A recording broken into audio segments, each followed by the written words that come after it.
Unboxing गरिसकेका छौँ र म यसको अब मेन पार्ट भनेको यसको जुन ड्रम हुन्छ लुगा राख्ने ठाउँ म यो देखाउन गइरहेको छु। यसमा यसको लागि प्रयोग हुने सामानहरू छ, वारेन्टी कार्डहरू पनि यही नै छ, यसको म्यानुअल पनि यही नै छ, यसलाई कसरी सञ्चालन गर्ने भनेर। र यसको ड्रमको विषयमा भन्नुपर्दा चाहिँ यो जुन छ यसलाई चाहिँ डायमन्ड ड्रम भनेर भनिन्छ र यो डायमन्ड सेपमा आउने भएकोले गर्दा यसलाई डायमन्ड सेप ड्रम भनिएको हो। र यसको विशेषता भनेको चाहिँ यसमा जस्तोसुकै राम्रो लुगाहरू, सफ्ट लुगाहरू जस्तै उलन भयो, सिल्क भयो, त्यो सबै लुगाहरू जतिसुकै स्पिडमा धोए पनि यसले खुम्च्याउँदैन र कुनै पनि एङ्गलबाट यो तानिँदैन। भित्रै तान्नको लागि कुनै पनि ठाउँहरू बाँकी छैन र यसलाई एकदम स्मुथली यो ड्रम बनाइएको छ। र यसको सबैभन्दा ठुलो विशेषता भनेको चाहिँ हामीलाई जसले दिनुभएको छ एजेन्ट, यसको सप्लायर हुनुहुन्छ, उहाँले भन्नुभएको अहिलेसम्मको बनेको ड्रमहरूमध्ये सबैभन्दा लेटेस्ट टेक्नोलोजी, सबैभन्दा स्मुथ र धुनलाई एकदमै राम्रो र कपडाको जतन गर्ने भन्ने उहाँहरूको भनाइ छ। अब त्यो चाहिँ हामी हेर्दै जान्छौँ भोलिको दिनमा कस्तो हुन्छ। र अहिलेसम्म हेर्दाखेरि चाहिँ यो ड्रम पनि सामान्यतः अरू ड्रमहरू भन्दा चाहिँ मैले राम्रो पाएको छु। अहिले ड्रमको विषयमा यति नै। म यसको अलिकति फङ्सनको बारेमा म जानकारी गराउँदैछु। जस्तै यहाँ विभिन्न फङ्सनहरू छ, जस्तै super eco wash, bedding, daily wash, delicates, baby care, outdoor care, dark garments भनेर लेखिएको छ। यसमा चाहिँ सबै थरी लुगाको लागि यसमा अप्सन छ। जस्तै अब बेडिङ भनेको चाहिँ हामी डेली युज गर्ने जस्तै बेडसिटहरू भयो, कभरहरू भयो, हाम्रो ब्ल्याङ्केटहरूको कभरहरू यसमा राम्रोसँग धुन सक्छौँ।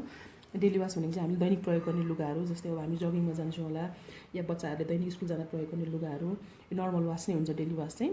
डेलिकेट भनेको चाहिँ यसमा उलनको लुगाहरू, सिल्कको लुगाहरू धुनको लागि यो अप्सन भयो। जस्तै बेबी केयर भनेको चाहिँ बच्चाहरू जो सानो सानो घरमा बच्चाहरू छ भने उनीहरूले लगाएको लुगाहरू अरू लुगाहरूभन्दा अलिकति फोहोर पनि हुन्छ, त्यसलाई हामीले जर्म्स फ्री पनि गर्नुपर्ने हुन्छ।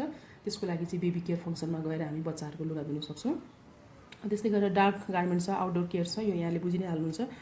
त्यस्तै गरेर कटनको लागि अर्कै अप्सन छ, सिन्थेटिक लुगाहरूको लागि छ, उलनको लागि छ। स्पिन भनेको चाहिँ यो धुने भयो र रेन्जिन स्पिन भनेको चाहिँ यसलाई निचोरेर सफा गर्ने भयो। र यसमा 80% यसो ड्राई गर्छ। नर्मल्ली अहिलेको अरू वासिङ मेसिनहरूले पनि 80% नै ड्राई गर्छन्, कुनै कुनै 100% पनि हुन्छ।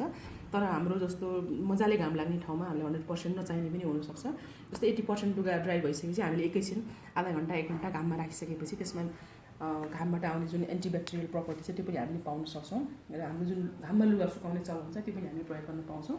त्यसले गर्दाखेरि हाम्रो लुगा चाहिँ जर्म फ्री पनि भयो, राम्रोसँग सुक्यो पनि, सफा पनि भयो।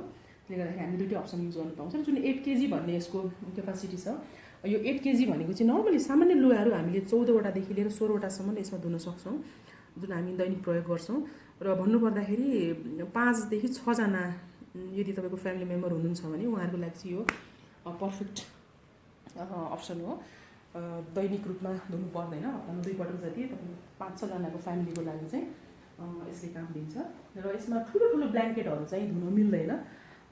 धुन त सकिन्छ तर त्यसले ड्रमलाई अलिकति बढी लोड पर्ने भएकोले गर्दाखेरि ठुल्ठुलो ब्ल्याङ्केटहरू चाहिँ यसमा नधोएको राम्रो, किनभने ड्रम घुम्नको लागि स्पेस रहँदैन। हामीले ठुलो ठुलो हेभी लुगाहरू हाल्यौँ भनेदेखि हुन त भनिन्छ त्यो गर्न सकिन्छ भनिन्छ, कतिपय युट्युबहरूमा देखाइएको पनि हुन्छ ठुलो ब्ल्याङ्केटहरू कसरी धुने भनेर। तर म चाहिँ सकेसम्म ठुलो लुगाहरू चाहिँ यसमा नधुनु होला भनेर अनुरोध गर्न चाहन्छु र म पनि त्यो गर्नेवाला छैन।